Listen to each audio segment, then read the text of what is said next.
السلام علیکم ورحمۃ اللہ وبرکاتہ۔ مستدرک ابی اسحاق الحوینی حافظہ اللہ،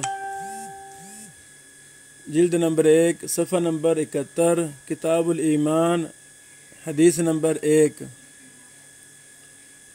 اصل کتاب مادہ علمیہ جہاں سے شروع ہوتی ہے، ہم پہلی حدیث پر جو شیخ ابو اسحاق الحوینی حافظہ اللہ نے دراسہ کیا اور امام حاکم رحمہ اللہ کے وہم پر تنبیہ کی تفصیل لکھی، اس کا خلاصہ ہم پیش کرنا چاہتے ہیں انشاءاللہ العزیز۔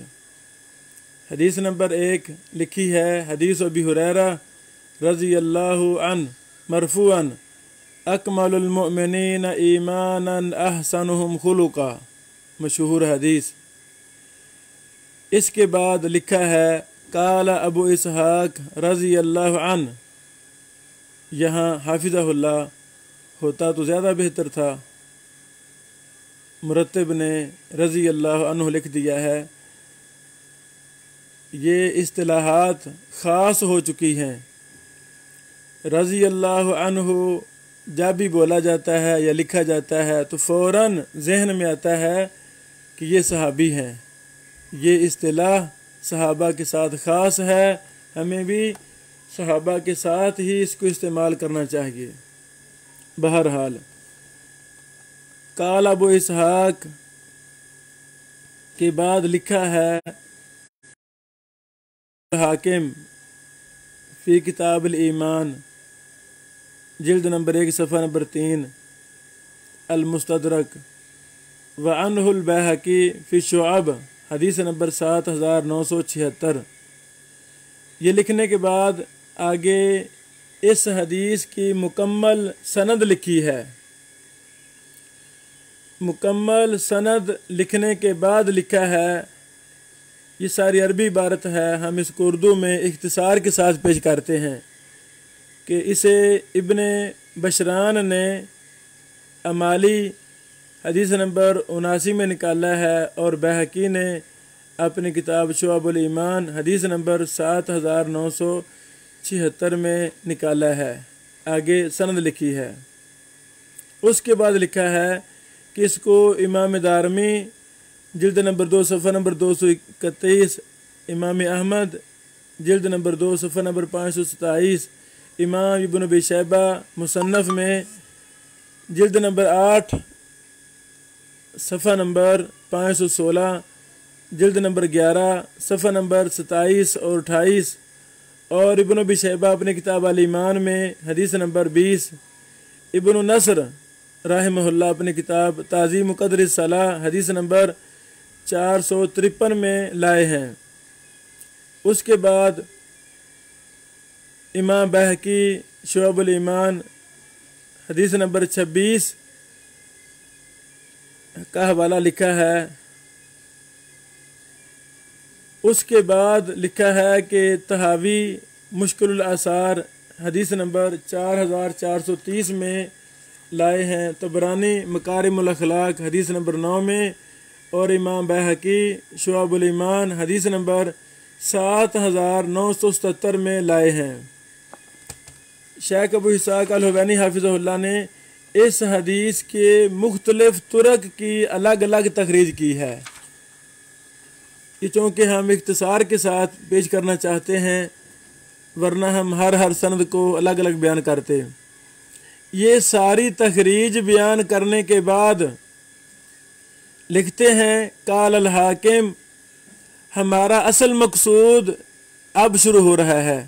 قال الحاکم، ھذا حدیث صحیح لم یخرج فی الصحیحین، یہ حدیث صحیح ہے، صحیح بخاری اور صحیح مسلم میں اس کو نہیں نکالا گیا۔ وَهُوَ صحیح علی شرط مسلم ابن الحجاج، اور یہ حدیث امام مسلم بن حجاج کی شرط پر صحیح ہے۔ فَقَدِ اسْتَشْهَدَ بِأَحَادِيث لِلْقَعْقَاع، امام مسلم رحمہ اللہ نے استشہاد پکڑا ہے قعقاع کی احادیث سے، ان ابی صالح ان ابی ہریرہ، یہ عبارت امام حاکم رحمہ اللہ کی ہے۔ اس کے بعد لکھا ہے قلتو، میں نے کہا۔ قلتو کا قائل شیخ ابو اسحاق الحوینی حفظہ اللہ ہیں، لکھتے ہیں رضی اللہ عنہ کا، اللہ تعالیٰ آپ سے راضی ہو جائے۔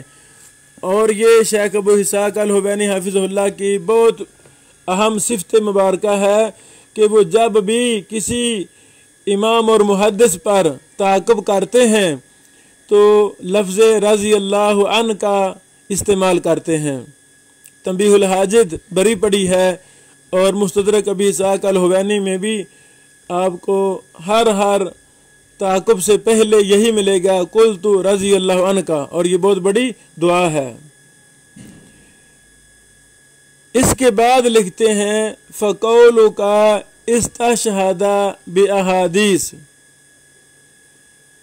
کہ اے امام حاکم رحمہ اللہ آپ کا قول استشہد باحادیث، اللہ اکبر، کہ امام مسلم رحمہ اللہ نے احادیث کے ساتھ استشہاد پکڑا ہے، یعنی کا کی احادیث۔ اب اس سے پتہ چلتا ہے لفظ احادیث سے، چونکہ وہ جمع لائے ہیں تو اس سے چلتا ہے پتہ کہ بہت زیادہ کا کی احادیث کو روایت کیا ہے امام مسلم رحمہ اللہ نے استشہادن۔ تو اس پر تنبیہ کرتے ہوئے شیخ ابو اسحاق الحوینی حافظ اللہ لکھتے ہیں فَأَقَلُّ الْجَمْعِ ثَلَاثَةٌ، کہ جمع کی اقل صورت 3 ہوتا ہے، یعنی جمع کا اطلاق کم از کم 3 پر ہوتا ہے۔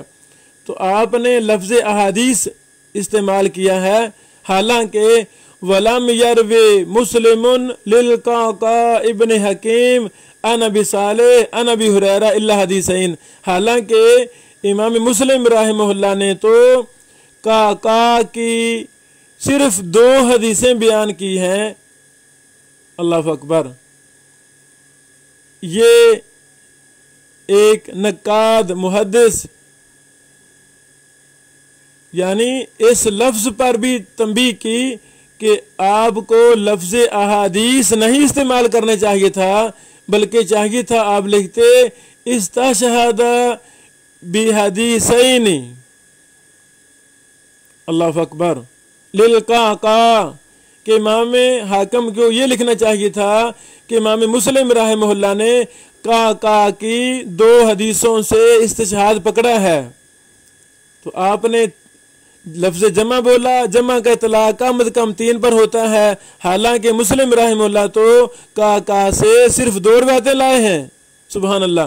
پھر شیخ ابو اسحاق الحوینی حافظہ اللہ ان دونوں کی تفصیل لکھتے ہیں کہ پہلی حدیث جو مسلم میں کا کی ہے وہ کتاب الطہارہ حدیث نمبر 265 ہے، پھر آگے اس کی سند بیان کی ہے، حدیث بیان کی ہے۔ اللہ اکبر۔ حدیث کی سند کے بعد سند میں ایک اور راوی ہے عمر بن عبد الوہاب، تو اس پر بھی تنبیہ کرتے ہیں، لکھتے ہیں وَقَدْ غَلَّتَ الْعُلَمَاءُ عُمَرَ بْنَ الْوَہَّابِ فِي إِسْنَادِهِ وَقَدْ حَقَّقْتُ الْمَقَامَ فِي بَذْلِ الْإِحْسَانِ، حدیث نمبر 40 الطبرانی والحمدللہ، یعنی عمر بن الوہاب کے حوالہ سے بعض علماء کو غلطی لگی ہے، فرماتے ہیں کہ اس کی میں نے تحقیق اپنی کتاب بذل الاحسان میں کر دی ہے۔ اللہ اکبر۔ بذل الاحسان شیخ ابو اسحاق الحوینی حافظ اللہ کی بڑی مفصل سنن نسائی کی شرح تخریج تحقیق ہے۔ اللہ اکبر۔ اس کی کچھ جلدیں چھپی ہیں، اللہ کرے یہ مکمل مبارک کتاب چھپے، ہم اپنی آنکھوں کو اسے ٹھنڈا کریں۔ دوسری حدیث کا راوی کی صحیح مسلم میں لکھتے ہیں، وہ کتاب ذکر و دعا میں ہے، حدیث نمبر 2709 ہے۔ اللہ اکبر۔ آگے مفصل اس حدیث کو بیان کیا ہے۔ سبحان اللہ۔ یہ ساری بحث کے بعد مرتب شیخ ابو عمر احمد بن عطیہ الوکیل حافظہ اللہ جو شیخ ابو اسحاق صاحب کے بہت ہی معتمد خاص ہیں اور شیخ حافظ اللہ کی تراث علمی کے امین ہیں، اللہ اکبر، مخلص ہیں۔ مرتب حافظ اللہ نے یہ بات لکھنے کے بعد حوالے لکھے ہیں کہ میں نے یہ بحث شیخ ابو اسحاق الحوینی حافظ اللہ کی کس کس کتاب سے لی ہے۔ مثلا لکھا ہے تنبیہ الحاجد جلد نمبر 10 رقم الحدیث 2132۔ تنبیہ الحاجد کی 6 جلدیں مطبوع ہیں، حالانکہ تنبیہ الحاجد کی اب الحمدللہ 15 جلدیں پریس جانے کے لیے تیار ہو چکی ہیں، سبحان اللہ۔ جلد نمبر 10 صفحہ رقم الحدیث 2132۔ آگے لکھا ہے الفتاوی الحدیثیہ جلد نمبر 3 رقم 303۔ آگے لکھا ہے تنبیہ الحاجد جلد نمبر 8 رقم الحدیث نمبر 1971، سبحان اللہ۔ یعنی مرتب حافظ اللہ کے پاس شیخ ابو اسحاق حافظ اللہ کی تمام کتابیں مخطوطات کی شکل میں، کمپوزنگ وغیرہ کی شکل میں موجود ہیں، تو وہ ان مخطوطات سے بھی حوالے دے رہے ہیں، سبحان اللہ۔ یہاں تک یہ بحث مکمل ہوئی تو ہمیں بہت ہی اہم فائدہ ملا اس بحث سے۔ پہلا فائدہ یہ ملا کہ امام حاکم رحمہ اللہ بسا اوقات یہ لکھ دیتے ہیں کہ فلاں امام نے فلاں کی حدیثوں سے استشہاد پکڑا ہے، تو امام حاکم رحمہ اللہ نے لفظ احادیث بولا، فقد استشہد باحادیث للقعقاع، تو شیخ ابو اسحاق الحوینی حافظ اللہ نے یہ ثابت کیا دلائل دے کر کہ امام مسلم قعقاع کی صرف 2 حدیثیں لائے ہیں، 3 نہیں لائے۔ اگر 3 ہوتی تو تب یہ درست تھا احادیث کا لفظ، تو حالانکہ امام مسلم قعقاع کی صرف 2 حدیثیں لائے ہیں، وہ تثنیہ ہے، جمع نہیں ہے، اللہ اکبر۔ تو ہمیں بھی چاہیے کہ ہم باریک بینی کے ساتھ ایک ایک چیز کا تتبع کریں، تحقیق کریں، انشاءاللہ ہمیں اس علم حدیث، علم جرح و تعدیل، علم علل، علم اوہام والاخطاء پر اطلاع پانے کی لذت ملے گی۔ اور یہ ممکن ہے، کب ممکن ہے؟ جب ہم ایک ایک بات کو دیکھیں گے۔ اب شیخ ابو اسحاق حافظ اللہ نے صحیح مسلم کو بڑے غور سے دیکھا، اس پر متعلقہ کتب جو لکھی گئی ان کو دیکھا، تو ان کو قعقاع راوی کی صرف 2 حدیثیں ملی ہیں اور زیادہ حدیثیں نہیں ملی، اللہ اکبر۔ اللہ تعالی ہمارا حامی و ناصر ہو اور ہمیں اس مبارک فن علم حدیث کے ساتھ محبت پیدا فرمائے۔ السلام علیکم ورحمۃ اللہ وبرکاتہ۔ اس طرح ہم کہ یہ ایک مستدرک ابی اسحاق سے ہم احادیث پر دراسہ پیش کریں گے تاکہ یہ بات اور منہج واضح ہو جائے۔